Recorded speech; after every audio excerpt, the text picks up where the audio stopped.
Sige. Ma'am Irma Edaga, joke lang yon. Ano ba? I'm just joking. Ayan, sige. Ayan, start pa tayo sa number 1. Okay. Ang pamukpok po, andito po ang magic pamukpok natin. Ayan. Number 1, which of the following best differentiate a state from a nation?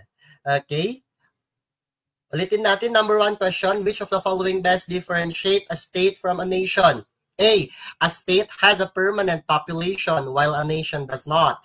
B, a state has a defined territory and sovereignty while a nation is a group of people with common culture. Letter C, a nation must have a government while a state does not require one. And last one, letter D, a state is based on ethnicity while a nation is based on political power. Ayan, sige. Okay, I will give you 15 seconds, ayan, to comment down your answer.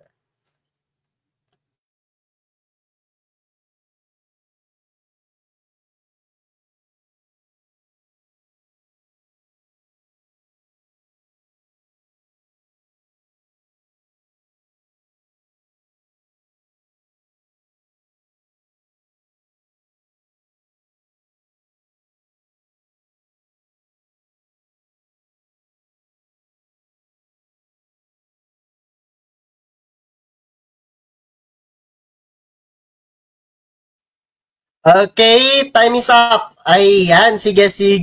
I-check pa natin ang nasa comment section kung ano ang sagot nila. Okay, I see. Okay, I see letter B.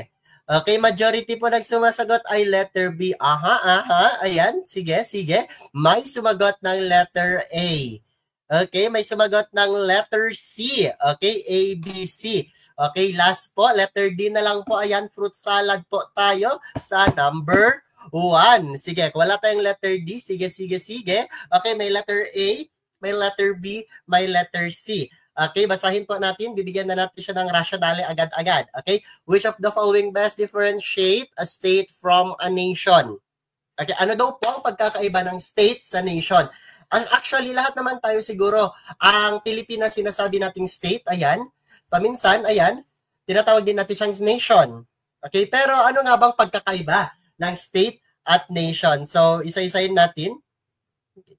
Okay, isa-isa tayo. Okay, ang una nating alisin dyan, ayan, malamang is letter D. Okay, at walang sumagot ng letter D. Kaya safe tayo ngayon, walang sumagot ng letter D kasi nga, masyadong shallow. A state is based on ethnicity, ayan, while a nation is based on political power. Kung tama yung letter C, ay yung letter D, di sana, ayan, maraming states sa Pilipinas kasi maraming ethnic, okay, ethno-linguistic group sa Pilipinas. So, hindi siya magiging tama. Which is very good, walang sumagot ng letter D. Pero dito, maraming sumagot ng letter A, ayan, may sumagot ng letter B, marami rin, at may nakita akong sumagot ng letter C. Anong next na alisin natin?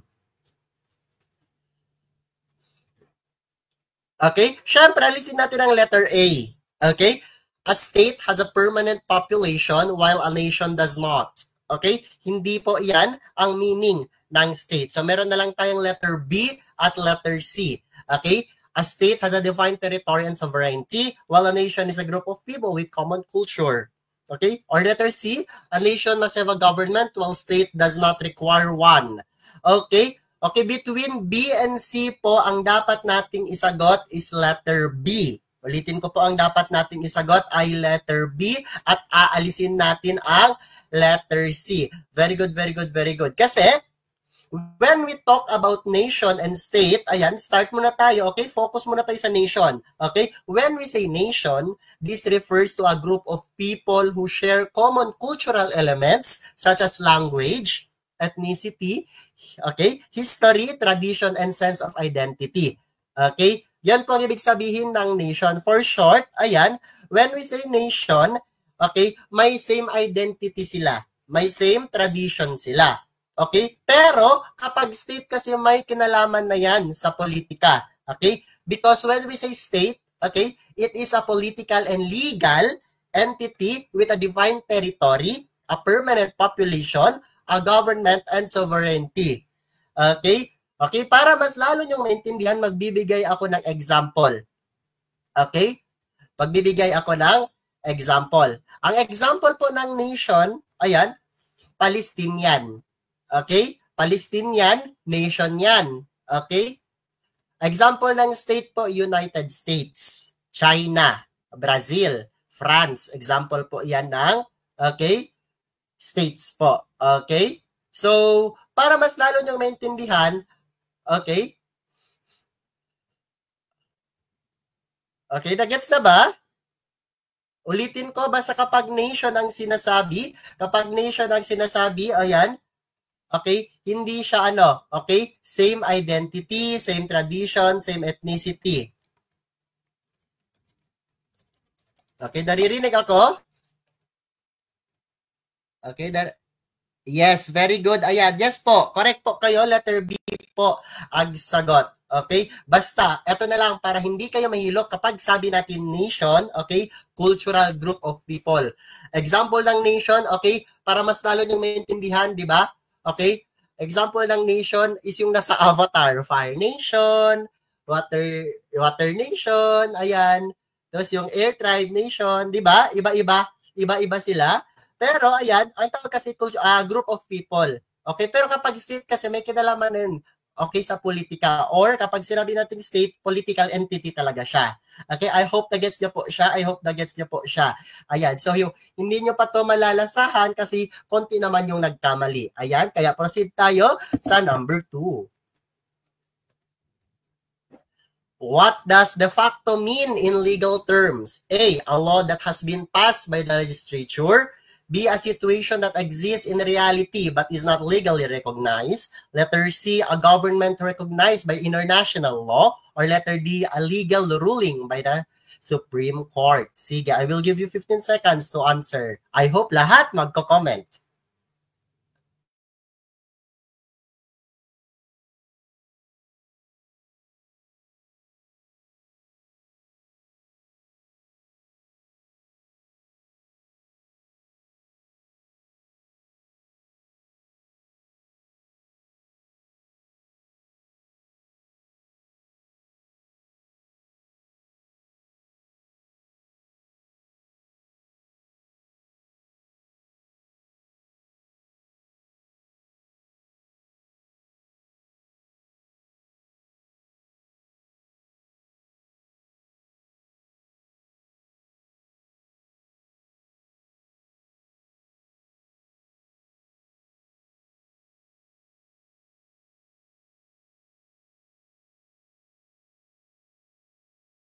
Okay, time is up. Check natin.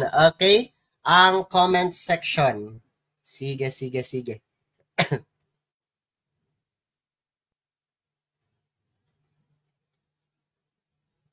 Wait.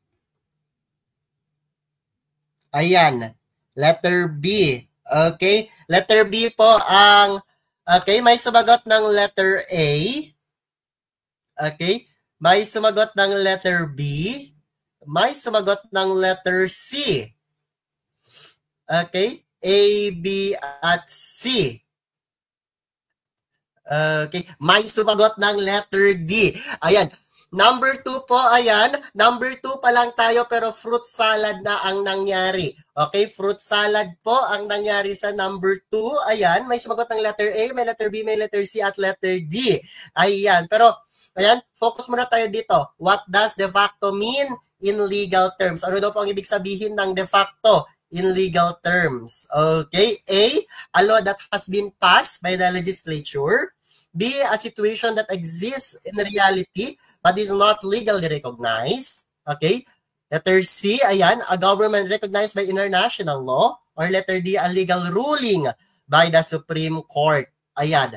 So, ang una nating aalisin dyan, ayan, I believe is letter D.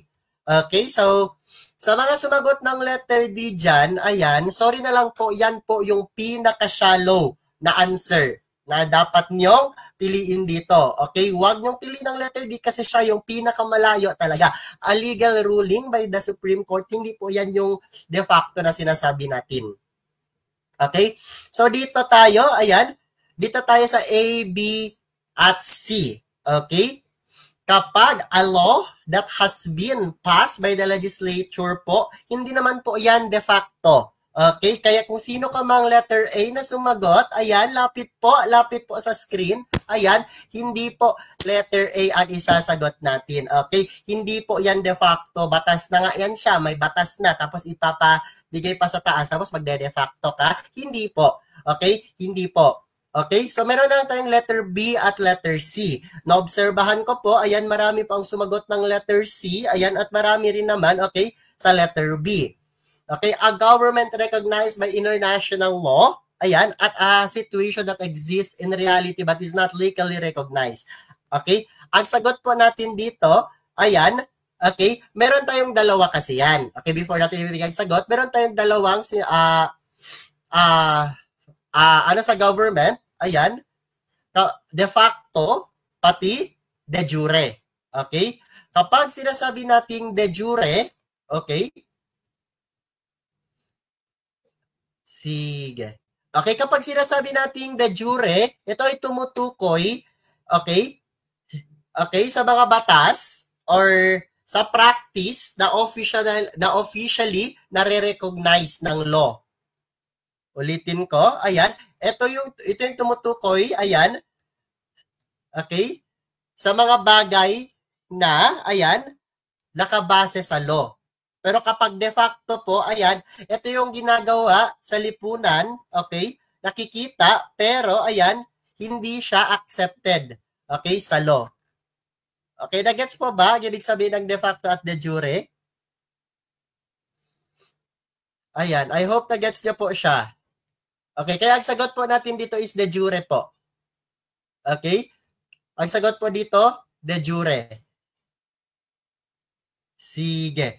Okay, ulitin ko kapag sinasabi natin, okay, kapag sinasabi natin de facto, ayan, pinapractice siya, yan yung nangyayari sa reality, pero hindi siya recognized by the law. Okay?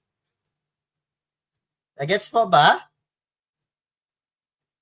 Ayan. So kapag de jure naman, parang legal government. Ang Pilipinas, de jure po ang Pilipinas. Okay?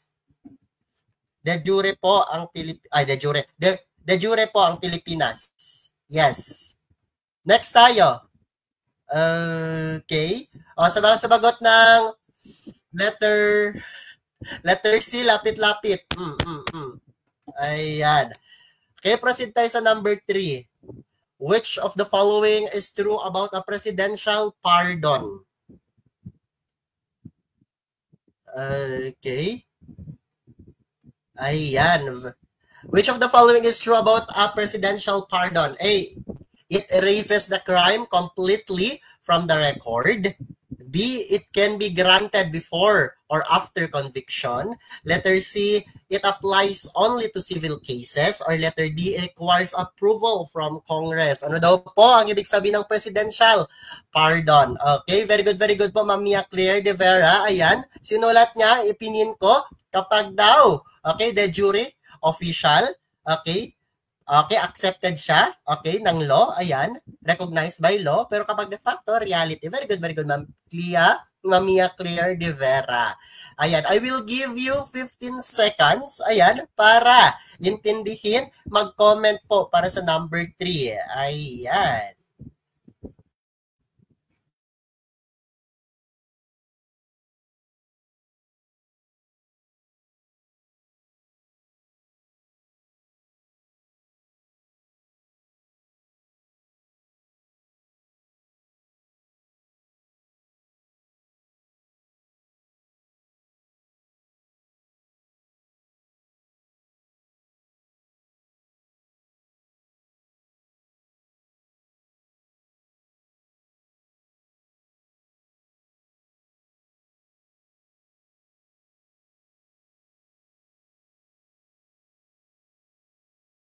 Ayan, sige. I-check na po natin. Okay, i-check na po natin kung anong sagot nila. Okay, kung makikita natin dito sa comment section, okay, ang sagot po nila is letter B at letter A. Ayan, letter B at letter A po, ayan, dyan lang po sila, okay, makikita. Okay, dyan lang po makikita. Letter B at letter A po ang sagot ng taong bayan. Okay, check natin kung ano ang tamang sagot. Okay, which of the following is true about a presidential pardon? Okay, A, it erases the crime completely from the records. Okay, letter B, it can be granted before or after conviction.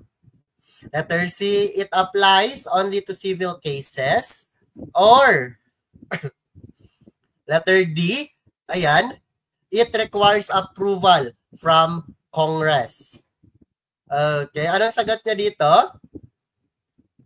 Okay, nakikita natin letter A at letter B. Okay, tama rin naman. Ang sagot po natin ay makikita sa letter A at letter B. Kasi nga, ayan, etong letter D po, ayan, it requires approval from Congress. Medyo hindi naman po kasi yan siya applicable. Base pa lang kung babasahin natin ang presidential pardon. Presidente na gani ang magbibigay, tapos kailangan pa ng approval ng Congress. Eh di sana Congress pardon na lang ang tawag kung letter D ang isasagot natin. Okay, kaya hindi natin pwedeng isagot si letter D. So we have only letter A, letter B, at letter C. Next po, ayan, it applies only to civil cases. Okay, medyo off naman po ang sagot na yan kapag yan ang sagot ninyo. Ayan, hindi natin pwede gawing sagot. Ayan, ang letter C. So meron na lang tayong letter A, it erases the crime completely from the record and it can be granted before or after the conviction. Ayan, sige. Ang sagot po dito mga sure, ayan, ang sagot po dito, before natin sagutan, okay, meron kasi tayong tinatawag na pardon. Okay? Okay? When we say pardon kasi, para mas lalo nyong maintindihan, ito yung magbibigay ng kumpletong forgiveness. Ayan, mariremove ang punishment po, ayan, sa isang nagkasala. Okay? Ito ay binibigay ng presidente, okay, sa mga convicted. Okay? Yan, isang power po yan ng presidente. Okay, pardon po. So, alin sa mga sumusunod ang focus sa sinabi ko. Okay, kaya, ang sagot po natin is letter B. Okay, it can be granted before or after conviction. Kasi nga, convicted siya. Kaya, magagamit ang presidential pardon. Okay?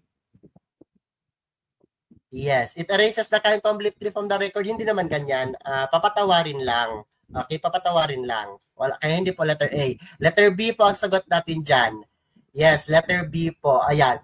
Okay, safe din naman. Safe pa tayo. I hope na-guess nyo po yan. Ayan, proceed po tayo sa number 4.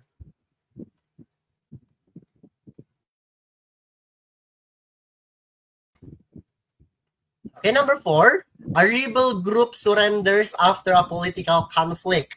The government decides to forgive their crimes committed during the rebellion and allows them to reintegrate into society. What legal principles applies? Is it pardon, amnesty, commutation, or parole? Ayan, I will give you 15 seconds. Ayan, to answer. At pagbabalik po ako. Number 4 na tayo.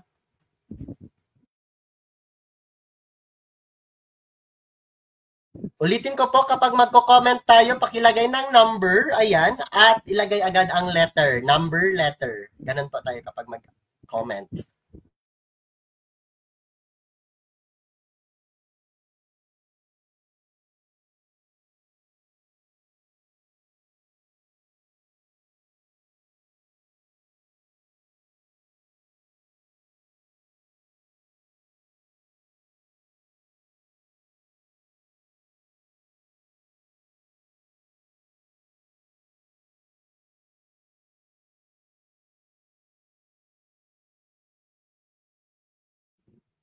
Ayan, sige. Okay, tayo ay nagbabalik na with matching pamukpok.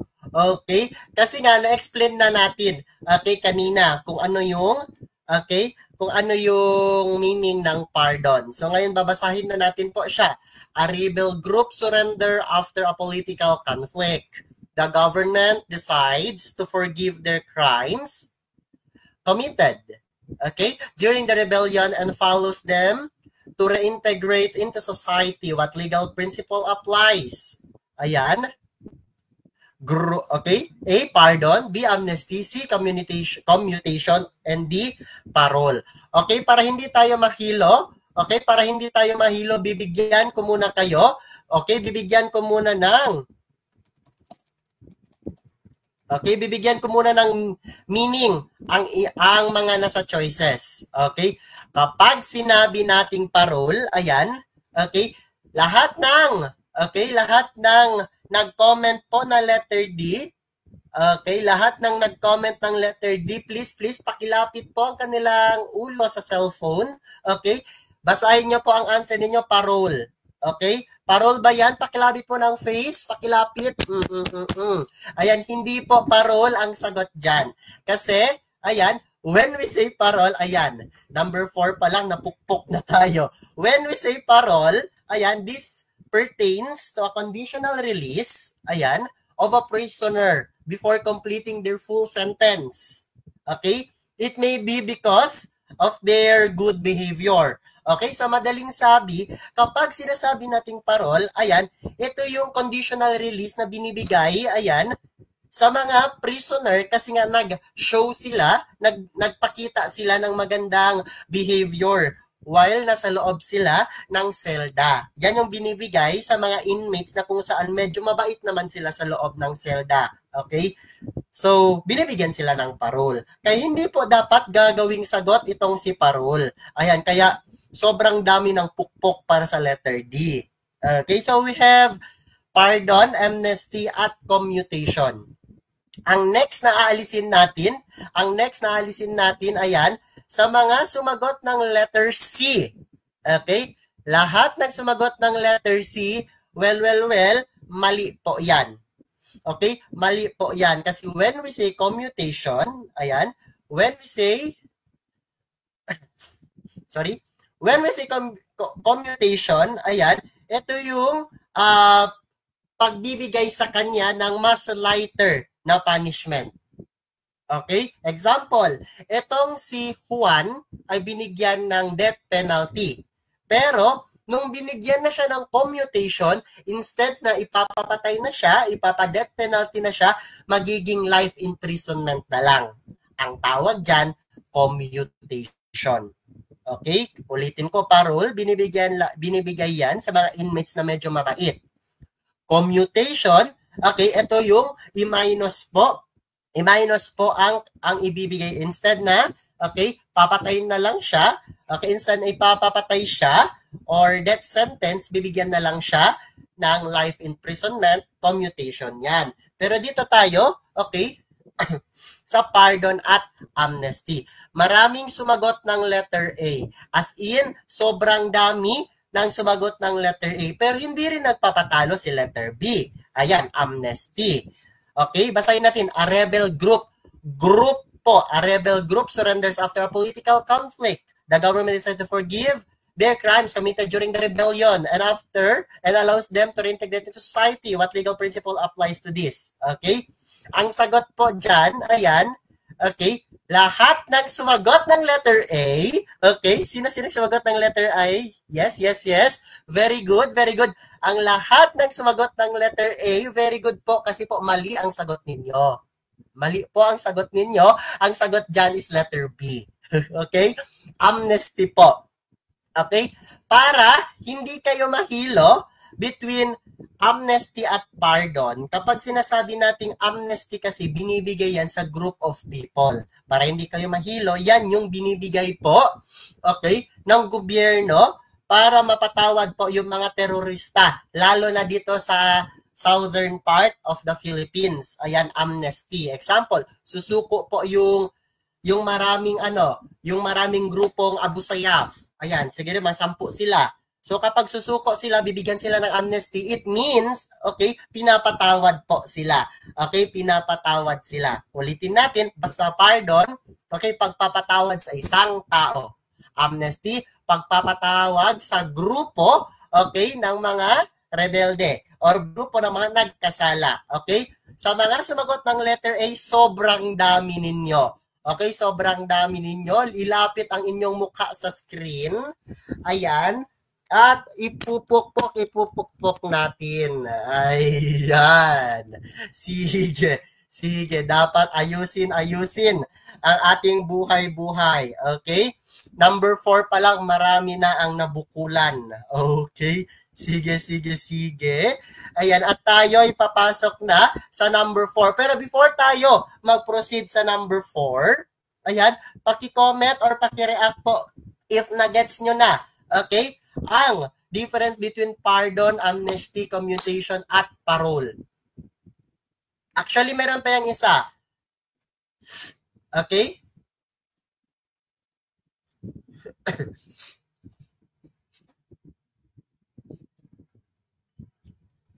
Okay? Okay, na-gets na daw po nila. Ayan, very good. Okay, yes. First 4 question pa lang, marami na ang dinidemonyo at nakuha ng kadiliman. Ayan, lalo na dito sa number 4. Puro letter A ang sagot ng lahat. Sige. So ngayon, papasok na tayo sa number 5. Kasi I believe, ayan, carry na daw ng taong bayan, na-gets na daw nila. So proceed tayo sa number 5. What is the meaning of complace in legal terms? Is it A, the power to annul a law? B, the power to withhold enforcement of the law? Ayan, letter C, the power to grant immunity? Or letter D, the power to create laws without legislative approval? Ayan, sige. Hello sa'yo, Ma'am Ika Shin. Ayan, habol-habol lang po. Ayan, may remaining 15 items pa tayo para ngayong gabi. Ayan. Sige. I will give you 15 seconds to comment.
Sige.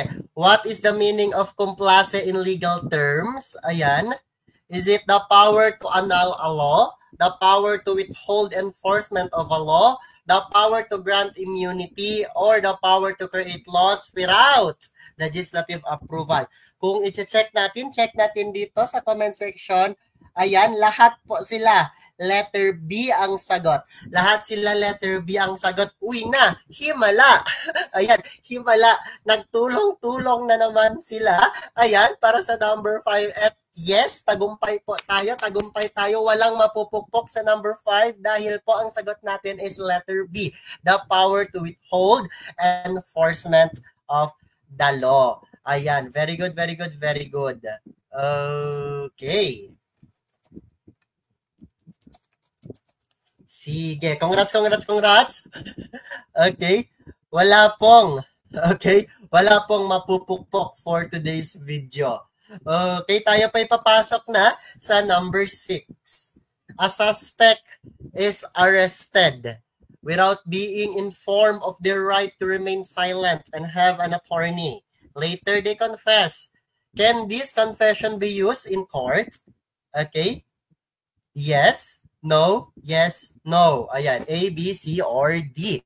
I will give you 15 seconds to read, analyze, and comment down your answer. Okay, ulitin ko, I encourage everyone to comment down po para makita po natin Okay, kung nagets na po yan siya ng lahat, ayan, or marami ang nagkakamali para mas lalo nating okay, pag-igihan pa ang explanation, ayusin yung explanation para mas magets ninyo yung concept. Ayan, I hope lahat, ayan, ay lahat dito ay makakasagot ng tama. Katulad ng, okay, sagot ninyo sa number 5.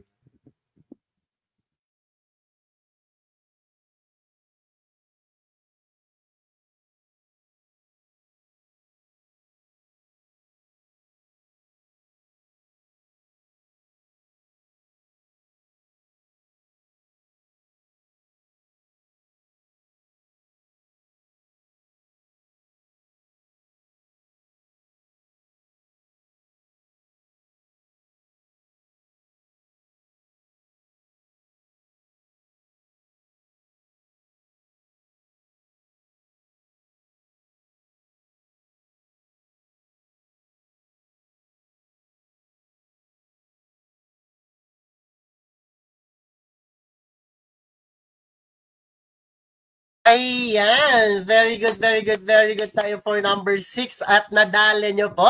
Ayan, ito po ay pumapatungkol sa term, ayan, na mas kilala bilang Miranda rights. Okay, para mas lalo nyo maintindihan, ito po yung naririnig natin sa mga pulis na kung saan if ever may hinuhuli sila, ito po ang kanilang binibigkas. You have the right to remain silent. Anything you say will be used against you in the court of law. Next, sinasabihan niya rin ang mga hinuhuli nila, you have the right to an attorney. If you cannot afford an attorney, you will be provided. Okay, one will be provided for you. At bago po nila ito poposasan at dadalhin na po sa presinto. Okay, ang bago lang na sinabi ko po, yan po ay ang Miranda Rights Statement. Can we say, okay, Miranda Rights Statement po. When we say Miranda Rights Statement, this refers to the legal rights that must be read to a suspect by law enforcer, okay, by law enforcement before questioning them in custody. So before sila, okay, bigyan, okay, ng samut-saring mga tanong, ayan, kailangan sabihan mo na sila ng Miranda right, ng kanilang mga karapatan. Okay, anong purpose ng Miranda right? Ayan, lumalabas din sa board exam. Ano daw po ang purpose ng Miranda right? Number 1 po, ayan, para maprotektahan ng bawat individual ang kanilang sarili from self-incrimination. Number 2, ayan, para, ayan, ma-ensure naman po na ang lahat ng mga okay, hinuli or yung mga suspect ay may right po na kumuha ng legal counsel. Okay, next. Nagets po ba? Kaya po, ang sagot po is letter B. Ayan. Kaya, okay, very good, very good. Kaya, ang sagot natin is letter B kasi nga may violation na nangyari. Hindi siya, okay, hindi siya sinabihan na pwede siyang kumuha pala ng abukado, pwede pala siya ganito, and ganyan. Kaya, ang sagot natin is letter B. And very good, very good, very good. Ayan, lahat po ay nakatama. So, let's proceed to number 7.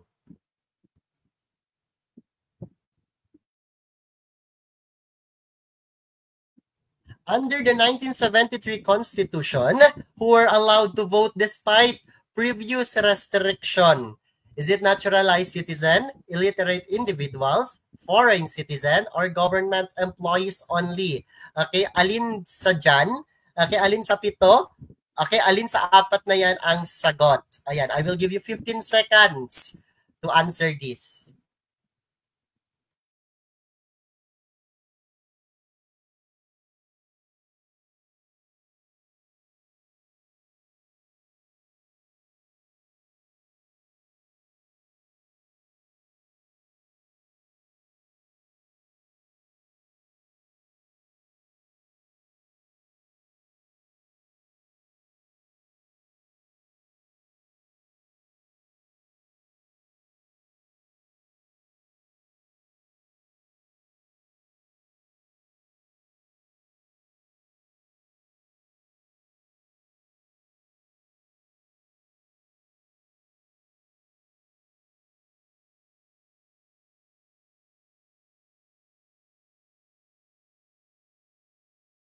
Yan, sige, sige, sige.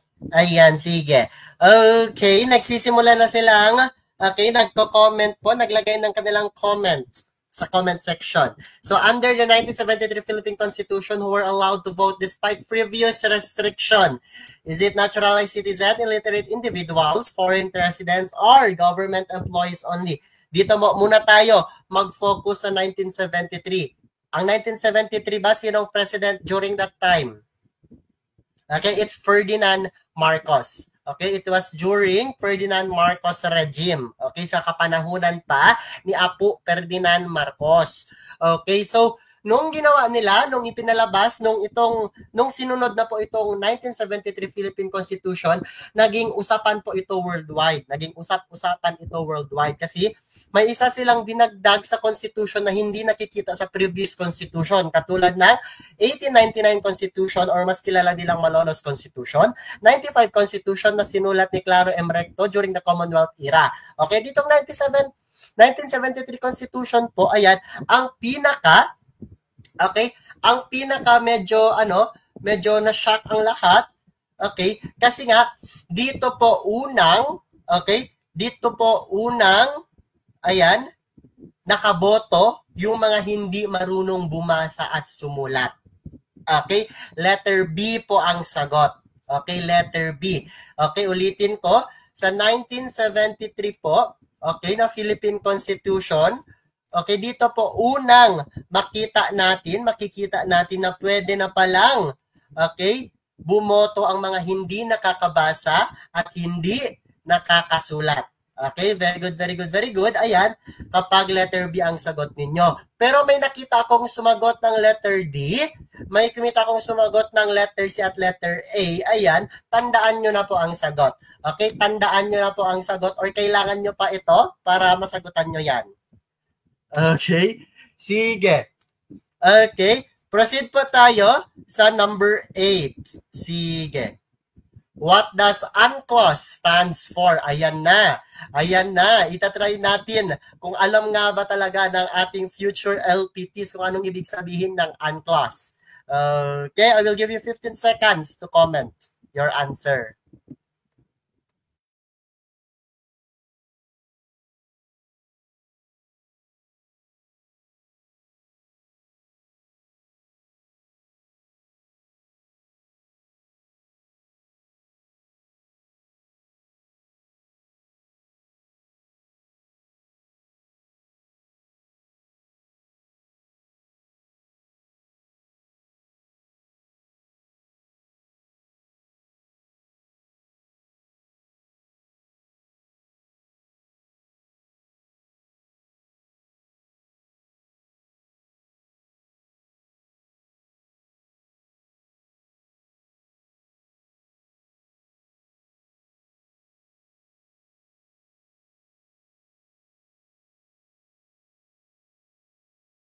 Ayan, nakikita ko na po ang sagot ng taong bayan. Ayan, focus po. Ayan, ang number 8 sa letter C. Focus po ang lahat sa letter C. United Nations Convention on the Law of the Sea. Ayan, tama ba? When we say UNCLOS po, ang meaning po nito, ayan, is tama. Ayan, sige. Okay, pero may nakita ko sumagot ng letter B. Ayan, madam, ayusin na po ang buhay-buhay. Wag po, ayan, maniwala. Okay, sa sagot ng demonyo na umiikot sa inyong utak. Hindi po United Nations Commission on Law of Seas po. Okay? Sa mga sumagot ng letter B po, ang sagot po dyan is United Nations Convention on the Law of the Sea. Ayan, itong UNCLOS po, ayan, ay pinanganak po. Okay, saan ba pinanganak itong UNCLOS na to? Ang UNCLOS po ay makikita po at ipinanganak po galing sa United Nations pa rin. Okay, ito ay inadapt, okay, from United Nations noong 1982 at talaga siya, take force na talaga siya noong 1944. So ano bang purpose ng UNCLOS na yan or ng United Nations Convention on the Law of the Sea? Number 1, it regulates the use of marine resources. Number 2, it promotes the conservation of living resources. Number 3, it preserves the marine environment. Number 4, it promotes the peaceful use of the sea. Number 5, ayan, defines the right and obligation of states in maritime zones. Number 6, addresses navigational rights. At last one, it provides a framework for further developing the law of the sea. Okay, sa madaling sabi, kapag sinasabi nating United Nations Convention on the Law of the Sea, ito ay pumapatungkol, ayan, sa mga karapatan ng bawat bansa, ayan, sa paggamit ng karagatan, okay, legally. Okay, legally. So dito sa UNCLOS na to, dito natin makikita yung mga 200 nautical miles at marami pang iba. Ayan, kaya, ayan, sabi pa ni Ma'am Ria May Claire Pia, papalo po. Ayan, yes, para mas lalo nyo maintindihan, kailangan nyo ng mahiwagang palo. Ayan, ayan. Tandaan nyo po kapag UNCLOS, United Nations Convention on the Land of the Sea. Ayan, very good, very good, very good. Proceed po tayo sa number 9. A journalist is arrested for publishing an article critical of the government. What constitutional principle is violated? Is it right to due process? Is it freedom of speech and expression? Is it right against self-incrimination? Or is it right to suffrage? Ayan, anong sagot ninyo? Ayan, just comment down below. Okay, I will give you 10 seconds.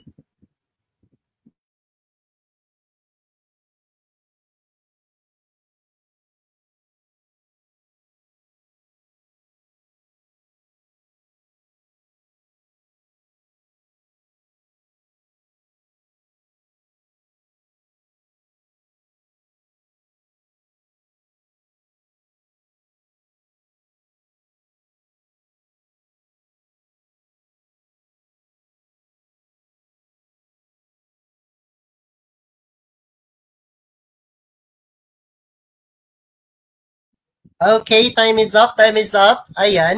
Okay, bigyan na natin ang tamang sagot at rationale for this. A journalist is arrested for publishing an article critical of the government. What constitutional principle is violated? Is it right to suffrage, right against self-incrimination, freedom of speech and expression, or right to due process? Anong sagot ninyo? Ayan. Okay, kung i-check natin, may sumagot po ng letter B, may sumagot ng letter A. Ayan, letter A at letter B po ang gumagalaw. Ang nakikita natin na sagot ng taong bayan, na sagot ng ating mga kapitbahay. Ayan, malamang sa malamang, ayan, hindi naman tayo pinaboto ni number 9. Wala namang election na nangyari kaya hindi natin masasagot itong letter D. Very good, very good. Walang sumagot ng letter D kasi all about pagboto yan. Right to vote, right to suffrage. Right against self-incrimination, Miranda rights po yan. Miranda rights po yan kapag self-incrimination. Kaya dito tayo focus sa letter A at letter B. Kapag letter A at letter B po ang sagot ninyo, ayan, okay, 50% correct na naman po kayo, ayan, sa number 9. Pero, ang isasagot po natin dito, ayan, okay, a journalist is arrested for publishing an article critical of the government. What constitutional principle is being violated? Ang sagot po dito is letter B. Ayan. Kung sino ka mang sumagot ng letter A, ayan. Okay, kailangan nyo pong malaman na ito po ay na-demonyo. Okay, na-demonyo ko pa saglit. Ayan, dahil letter A ang sagot ninyo. Para maalis ang demonyo po sa iyong katawan, ayan, lumapit ka sa screen. Ayan, hindi po yan right to due process. Okay, hindi naman, wala na pang extrajudicial killing sa tanong na yan. Wala namang extrajudicial killing na nangyayari dyan sa number 9. Bakit right to due process ang iyong sinagot? Letter B po, right of speech and expression. Kasi nga itong si journalist, ayan, may gusto siyang ipakita, ayan, may gusto siyang isiwalat, pero, ayan, inaresto siya dahil sa kanyang gustong gawin. Ayan, kaya ang sagot natin is letter B.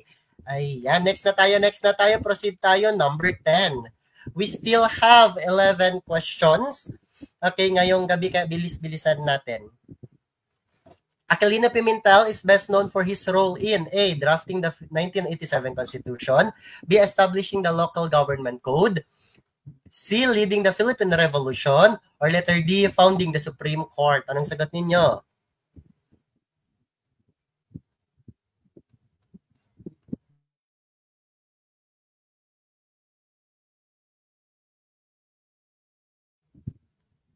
Ayan. Okay, ito po yung pinaka-easy sa lahat ng tanong. Ito po yung pinaka-easy sa lahat ng, okay, sa lahat ng tanong na meron tayo ngayong gabi. Ayan. Sir, masisira na po ang screen niyo. Okay lang po masira ang screen ko. Basta matandaan nyo na po yung mga question at hindi na kayo magkakamali ulit. Okay? Okay, number 10, Aquilino Pimentel is best known for his role in. Ayan, anong sagot dito? Anong sagot dito? Very good po. Siya po ang father of local government code. Ulitin ko, si Aquilino Pimentel po ang father of local government code. Kaya, ang sagot po natin dito is letter B. Ayan, bumabawi ang lahat. Kaya deserve nyo ng pangmalakas ang clap. Yes po. Letter B po ang ating sagot sa number 10. Ayan. Okay, paki-heart nga po kung okay, malinaw na sa inyo ang mga natalakay natin. Ayan, at tayo magpro-proceed na sa number 11. Sige. Proceed tayo sa number 11, pero before that, ayan. Okay, so tapos na tayo sa first half ng ating session. Ngayong gabi, papasok na po tayo sa 11 hanggang 20. Okay, pero okay, since this is the last day para sa majorship natin, meron tayong politics and governance. Ito ba yung schedule natin para sa next live natin? Okay, March 2 and 4, trends and issues. March 6 and 8, the research. March 10, teaching approaches. At March 12 at 14, final drills na po yan. After po ng 14, ayan, after po ng final drills natin, magkakaroon na po tayo ng final coaching na which is makikita natin sa March 16 at 18. Ulitin ko po, ang final coaching natin is March 16 at 18. Kung gusto nyo pong makapasok, ayan, kasi limited slots lang siya. Sa mga sinong nag-register lang ang makakapasok, ayan, sa mga hindi pa po nakapasok sa aming private GC, PM lang po, ayan, para makapasok na po tayo sa final coaching natin this March 16 and 18. So, kapag sinasabi nating final coaching, we have 18 hours po na straight review divided into 2 days. Okay, sa first night po, ayan, ang gagawin natin is concept-based review. At sa second night po natin, hindi siya concept-based, diretso po siya sa tanungan. Okay. Okay.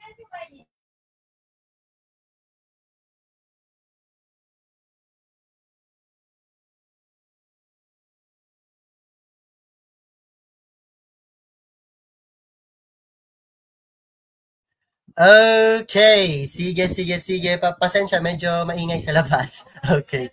Okay. So, proceed na po tayo sa number 11. Okay, I will give you 15 seconds. Okay, to answer po. Okay, number 11.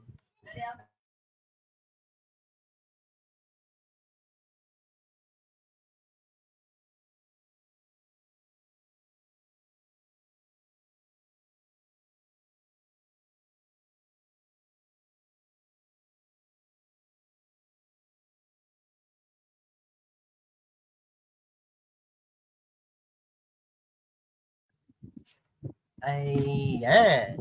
Who is the current Speaker of the House of the Representatives in the Philippines? Is it Martin Romualdez? Is it Francis Escudero? Ayan. Is it Sonny Angara? Or is it Alexander Digesmundo? Ayan. Sino daw po ang Speaker of the House natin? Yan lang po ang tinatanong. Sino ang Speaker of the House? A, B, C, or D?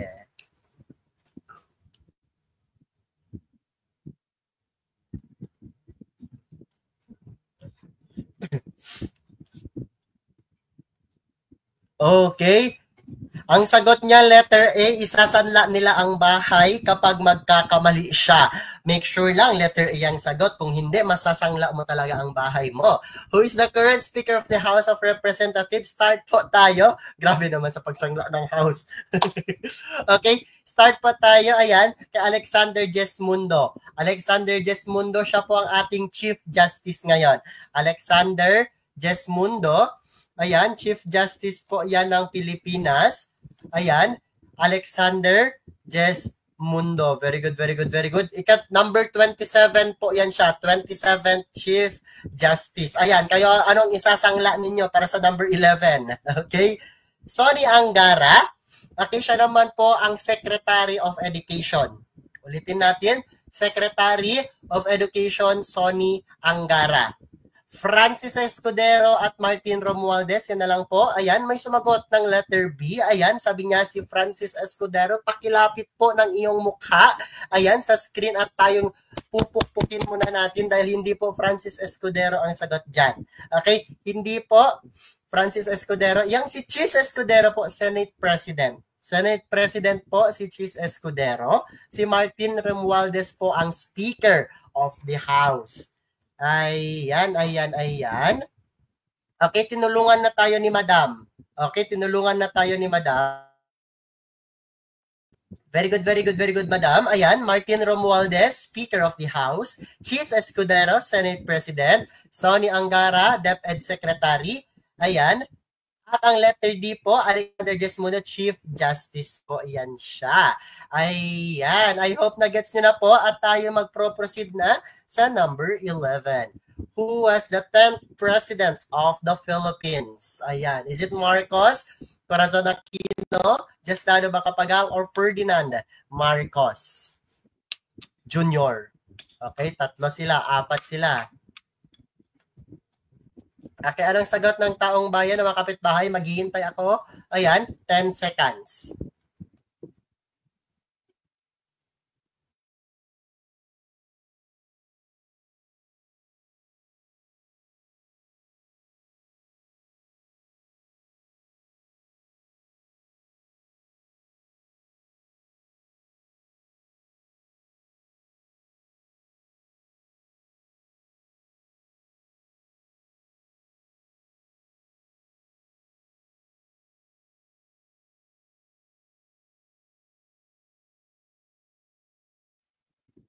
Ayan, sige. Okay. Okay, who was the 10th President of the Philippines? Ferdinand Marcos, Corazon Aquino, Diosdado Macapagal, or Ferdinand Marcos Jr.? Ang sagot po, very good po, Ferdinand Marcos. Ayan, Ferdinand Marcos po, hindi po si Aquino. Okay? Hindi po si Corazon Aquino ang 10th President ng Philippines. Hindi. Ferdinand Marcos po. Meron nga tayong mnemonex, Agiki Laos Rocky Magarmacmar, Akira SR, Aki Duterte. Okay, ulitin ko. Agiki Laos Rocky Magarmacmar, Akira SR, Aki Duterte. Okay. Ulitin ko. Agiki Laos Rocky Magarmacmar, Akira SR, Aki Duterte. Aguinaldo, Quezon, tapos Laurel, after ni Laurel, Osmeña, after ni Osmeña, Rojas, after ni Rojas, Quirino, after ni Quirino is Magsaysay, after ni Magsaysay, Garcia, after ni Garcia, okay, Macapagal, after ni Macapagal, Marcos, after ni Marcos, Aquino, after ni Aquino, Ramos, after ni Ramos, Estrada, after ni Estrada, Arroyo, after ni Arroyo, okay, Aquino, after ni Aquino, Duterte. Ayan, after ni Duterte, sino? BBM, ang inyong favorite. Okay, Agiki Laos Rocky Magarmacmar, Akira SR, Aki Duterte. Huwag kayong mag-alala, ayan, sinama ko na po yan sa additional notes po na ilalagay natin, okay, sa mga PDF na isesend ko sa GC. Ayan, kaya kung nasa loob ka lang ng GC, no problem, ayan, mamemorize mo yan. At dinadagdagan ko pa, madami pong mga ganyan-ganyanan po na dapat ninyong i-memorize para, ayan, parang life hack na lang. Kapag nasa board exam na tayo, ganito ang mga tanong, madali na lang nating sasagutan. Ayan, wag kayo mag-alala. Kapag nasa loob na kayo ng GC natin, okay, I believe lahat ng nasa live natin ngayon ay nakasama na po sa ating, okay, sa ating final coaching na GC. Kaya ilalagay na lang po natin doon. Ulitin ko, sa mga hindi pa nakasama sa GC, message lang po. Okay, ulitin ko, last one na.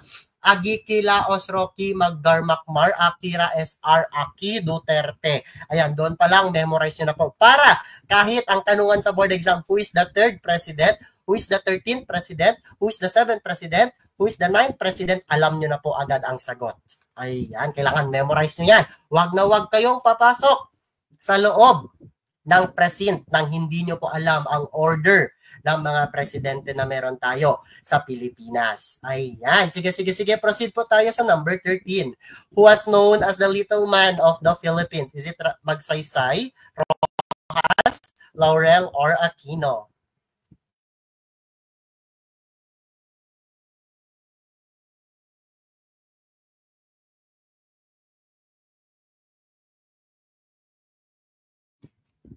Ayan, anong sagot natin dito? Ayan, sinisagawan na nga ako ng iba. Letter A! Ayan, yes po. Ang sagot po dito, yes, very good. Maraming salamat naman at alam nyo na ang sagot dito. Ang sagot po dito is Ramon Magsaysay. Sino ba yan? Si Manuel Rojas po. Ayan, hindi po si Manuel Rojas ang sagot, syempre. Ayan, kapag sinabi naman nating Jose P. Laurel, hindi rin siya ang sagot kasi kapag Jose P. Laurel, ayan, puppet president po ang dapat nating tandaan sa kanya. Okay? Siya yung president during the Japanese-sponsored republic dito sa Pilipinas. Si Benigno Aquino Jr. naman, hindi naman niya naging presidente. Ulitin ko, hindi po naging presidente si Benigno Aquino Jr. Ayan, kaya next tayo, number 14. Number 14 tayo.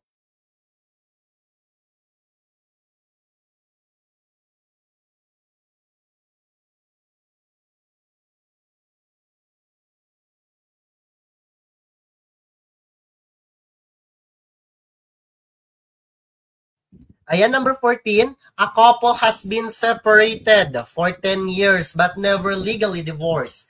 Can one of them remarry? A, yes, because 10 years is enough time. B, no, because legal separation is not the same as annulment. Letter C, yes, if they declare themselves divorced. Or letter D, no, unless they apply for a common law marriage. Ayan, anong sagot niyo po dyan? Is it A, B, C, or D? Actually, lumabas daw po to bago lang. Bago lang po ang sagot na to. Ayan, fresh from the farm pa, ika nga, sabi nila. Ayan, pakibasa po ng mabuti. Ayan, wag magpapabudol po. Okay? Sa tanong na. Yan. Okay, basahin natin. A couple has been separated for 10 years but never legally divorced. Can one of them remarry? Ayan. Yes, because 10 years is enough time. Ay, grabe naman kapag ganyan. Kapag ganyan ang basis natin, may hangganan pala. Okay, sa paghihintay, hanggang 10 years lang. Siyempre, hindi natin gagawing sagot yang si letter A. Okay, no. Unless they apply for a common law marriage. Sige. Okay, ang next na alisin natin dyan is letter C. Okay, letter C. Yes, if they declare themselves divorced. Grabe naman, i-declare lang, hindi legally. Ayan, kaya meron tayong letter B at letter D. Ang sagot po dito, sure, yes, very good na po kayo. Ang sagot po is letter B. No, because legal separation is not the same as annulment. Yes, ang sagot po natin dito is letter B. Very good. At least, okay, majority po ay okay, sagot na po ng tama. Okay, pasok po tayo, proceed po tayo sa number 15. Who was known for being the incorruptible president? This is Diosdado Macapagal, Manuel L. Quezon, Fidel Ramos, or Rodrigo Duterte? Is it A, B, C, or D? Ayan.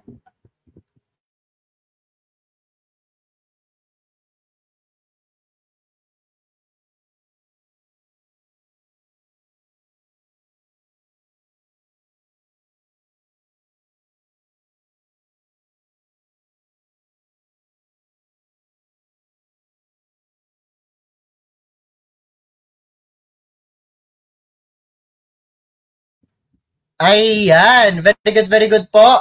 Incorruptible president. When we say incorruptible president, hindi po kurakot. Okay? At sa lahat po ng choices, ayan, ang hindi kurakot po ay si Diosdado Macapagal. Okay, itong si Diosdado Macapagal, siya po ang hindi pinaka-corrupt. Ang anak niya po, ayan, itong si I am sorry. Ayan, anak niya po si Gloria Macapagal Arroyo. Medyo magkabaliktad sila, di ba? Ayan, medyo magkabaliktad sila kasi itong nagsasorry. Ayan, medyo may kickback sa gobyerno. Pero itong si Diosdado Macapagal, hindi po talaga siya corrupt. Ayan, Manuel L. Quezon, ayan, easy lang yan kapag, okay, Manuel L. Quezon, Easy lang yan siya kasi tandaan nyo na lang po siya ang ama ng wikang pambansa. Fidel V. Ramos, Pilipinas. Okay, 2000. Ayan. Rodrigo Duterte, build at first Mindanaoan President. Ayan, very good, very good, very good. Ayan, at tayo papasok na po sa number 16. The President appoints a Supreme Court Justice, but the appointment must be confirmed by the Commission on Appointment. What constitutional principle does this commemorate? Is this the rule of law, check and balance, executive privilege, or judicial review? Sige. Ano pong sagot ninyo sa number 16? Okay, last 5 questions na lang tayo. Ayan, ngayong gabi. Okay, I will give you 10 seconds to comment down your answer.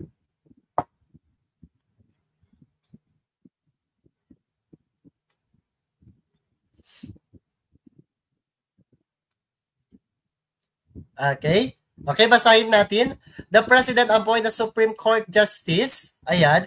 But the appointment must be confirmed by the Commission on Appointment. What constitutional principle does this demonstrate? Is it rule of law, check and balance, executive privilege, or judicial law? Ang sagot po dito mga chair is check and balances. Okay, check and balances po ang sagot dito. Wala nang eme-eme. Kasi nga, okay, ang Philippine government kasi na-divide yan siya into 3, okay, chamber or 3 branches. Meron tayong unang branch, executive department, meron tayong legislative department at judicial department. Sa tatlong branch na to, wala pong mataas. Lahat po sila pantay-pantay po, okay? Wala pong nakakaangat sa kanila. Okay? Walang nakakaangat sa kanila. Kaya, ayan, to make sure na hindi abusado si legislative, to make sure na hindi abusado si executive, to make sure na hindi abusado si judicial, kailangan po meron tayong tinatawag na check and balance. May karapatan silang i-check, okay? Kung nag-follow pa rin ba ito, okay, ng batas ang bawat branches na to. Kaya itinatag po ang check and balances. At kung makikita nyo sa tanong, ganun po ang ginawa ni Commission on Appointment. Ayan, dito, ayan, sa pag-appoint po ng presidente, okay, sa Supreme Court Justice. Ayan, at tayo magpro-proceed na po sa number 17. What does a presidential veto mean? Ayan, the president refuses to implement a law. The president prevents a bill from becoming law. Or letter C, the president replaces Congress decision. Or letter D, the president declares a law unconstitutional. Meron na po ba PDF sa final coaching? Yes po. Actually, lahat po ng live natin, ayan, every night po, after po ng live, siguro pagka kinabukasan, sinesend ko po agad ang mga PDF ng mga nila-live natin with the correct answer po sa loob ng page, sa loob ng GC ng final coaching. Ayan. So kapag member ka na ng final coaching, malamang sa malamang, marami ka ng questions na dala-dala, marami ka ng concepts na alam. Ayan. Maraming bonus kapag pasok tayo sa final coaching. Huwag kayo mag-alala. Sige.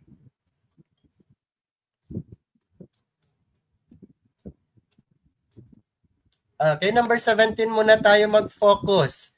Okay, anong sagot ninyo? I can see letter A. I can see letter B.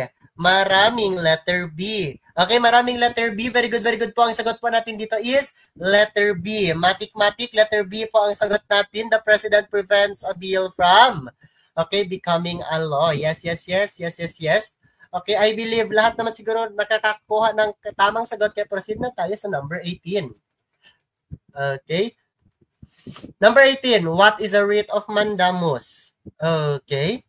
A court order compelling an official to perform a duty, a law that invalidates previous rulings, a temporary suspension of a law, a special grant of immunity. How much po magpa-member, sir? Easy lang po, 100 pesos lang po yun siya. Okay, in just 100 pesos, sa'yo na po lahat.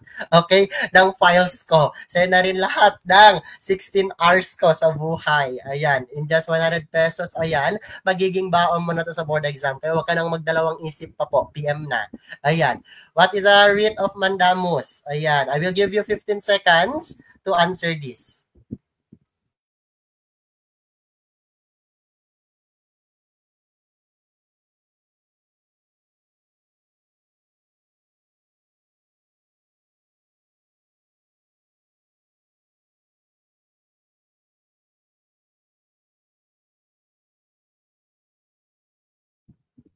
Ayan. A court order compelling an official to perform a duty.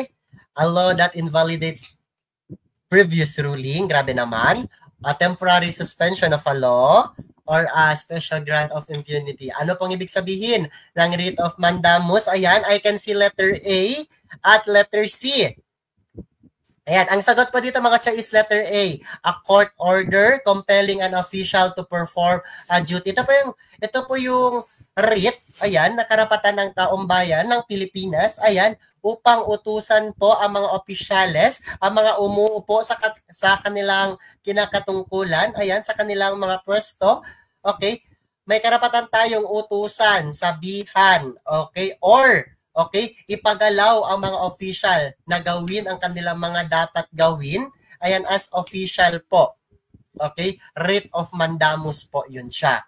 Okay, actually marami pa yung writ. Meron tayong writ of habeas corpus. Okay, sabi pa na nila, show me the body daw ang keyword. Meron tayong writ to kalikasan. Okay, healthy, safe environment yun siya. Okay, writ to habeas data, yung privacy, ayan. Meron din tayong tinatawag na writ of yung liberty, security. Okay, anong tawag sa writ na yun? Nakalimutan ko. Writ of amparo. Writ of amparo. Ayan. Sige. Okay. Pasok na po tayo sa number 19. Last two item. Huwag kayo mag-alala. Sa number 20 po, medyo okay siya. Ayan. I hope sa number 20, masasagutan nyo po siya lahat. Ayan. Very good po. Writ of amparo po ang sagot. Yes.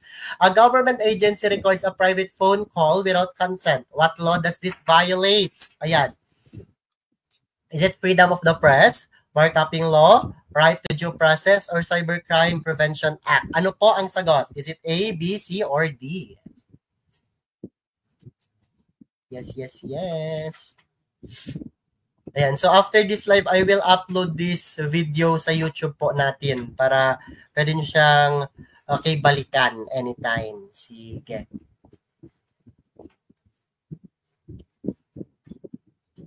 Okay, siguro mga mamayang gabi ko na rin after ng live, isasend ko na din tong PDF diretso sa group natin para hindi ko na makalimutan pa. Okay. Okay, ang sagot po dito, very good, anti-wiretapping law po. Kasi kapag sinasabi nating freedom of the press, ano ito?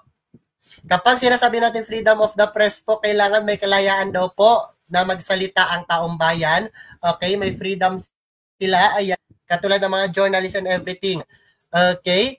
Anti-wiretapping, ito yung sagot dito. Right to due process. Ayan, ito ay may kinalaman. Okay, kapag may right to due process po, typically ang inaas doon sa board exam is yung extrajudicial killing. Okay, Cybercrime Prevention Act. Ayan, alam nyo na yan, yung mga krimen na nakikita natin online. Example, yung mga child porn. Ayan, pero online siya. Ayan. Okay, last one po. Number 20. Okay, medyo mahaba. Sinadya ko po na medyo mahaba ang number 20 kasi may mga tanungan po na ganito rin po. Okay, kahaba sa board exam. Kaya I will give you 30 seconds. Ayan, to answer. Okay, this number 20. Sige. Ayan, ito po ang last number natin kaya dapat tama po ang ating sagot lahat.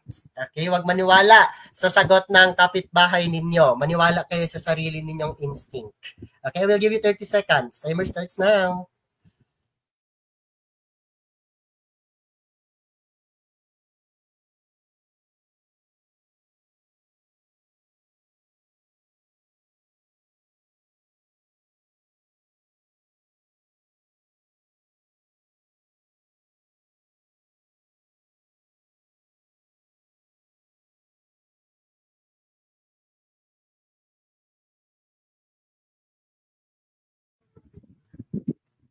Ayan, basahin natin sabay-sabay tayo. Ayan. A law is passed by Congress that limits the freedom of the press by requiring all new articles to be approved by the government before publication. Okay? A media company challenged this law in court. Based on constitutional principle, what is the most likely decision of the Supreme Court? Letter A. The law is unconstitutional because it violates the Bill of Rights, specifically the right of freedom of speech and the press. Letter B. Ayan, the law is unconstitutional because national security is more important than press freedom. Letter C. The law is valid as long as it applies only to political news. Or letter D, the law is valid if the president approves it through executive order. Ano pong sagot ninyo? Ayan, I can see lots of letter A. Okay, natuto na po ang taong bayan at ayaw na nilang magpapukpok. Ayan. Okay, I can see letter B. Ayan. I can see letter C. Okay? Ang sagot po dito, hindi na po ako magpapatagal pa. Hindi na ako magpapatagal po. Ang sagot po dito is letter A po. Okay? Letter A po ang dapat nating sagot dito. Okay? The law, okay, is unconstitutional because it violates the Bill of Rights, specifically the right to freedom of speech and the press. Okay? Letter A po dapat ang isasagot natin. Okay? Letter A po dapat ang isasagot natin.